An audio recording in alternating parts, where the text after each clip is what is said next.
दुनिया के बड़े बड़े देश अपने मतलब के बिना किसी मुद्दे में कभी दखल नहीं देते।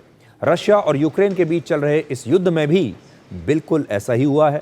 और राष्ट्रपति ट्रंप ने जब इतने बड़े बड़े नेताओं को व्हाइट हाउस में बुलाया, जिसमें यूरोप के जो देश हैं उनके प्रधानमंत्री हैं, उनके राष्ट्रपति हैं, ज़ेलेंस्की खुद यूक्रेन के राष्ट्रपति वहाँ पर मौजूद हैं, जो बिल्कुल राष्ट्रपति ट्रंप के बगल में खड़े हैं। तो इस मुलाकात में अमेरिका और यूरोप के देशों ने यूक्रेन को बस एक गारंटी दी है, और वो है सुरक्षा की गारंटी।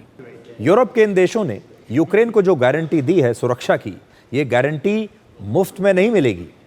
अब यूरोप के ये सारे देश अमेरिका से करीब 8 लाख करोड़ रुपए के हथियार खरीदेंगे, और यूक्रेन को अपनी रक्षा करने के लिए ये हथियार मुफ्त में दिए जाएंगे।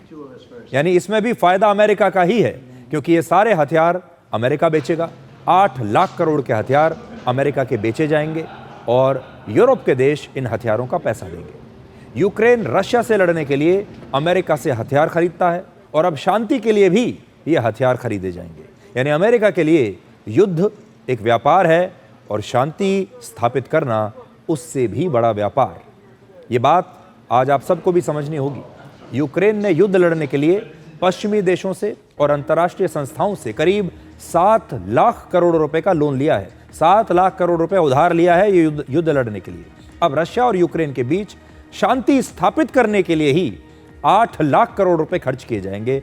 यानी इस शांति की कीमत युद्ध से भी ज्यादा है, और यह कीमत है जो आपकी स्क्रीन पर है। शायद आप इसे गिनते गिनते थक जाएंगे। 8 लाख करोड़ रुपए है इस शांति की कीमत। हालांकि युद्ध की वजह से यूक्रेन की अर्थव्यवस्था, उद्योग और व्यापार को करीब 85 लाख करोड़ रुपए का नुकसान हो चुका है। अब असली नुकसान इससे भी ज्यादा हो सकता है।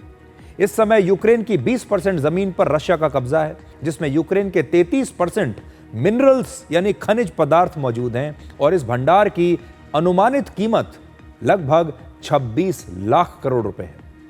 जब युद्ध चल रहा था तब राष्ट्रपति ट्रंप यूक्रेन को हथियार दे रहे थे, और अब वो युद्ध को रुकवाना चाहते हैं, और इसलिए अब शांति के लिए भी लाखों करोड़ रुपए के हथियारों की डील की जाएगी। यानी युद्ध हो या शांति, अमेरिका हमेशा ही फायदे में रहता है।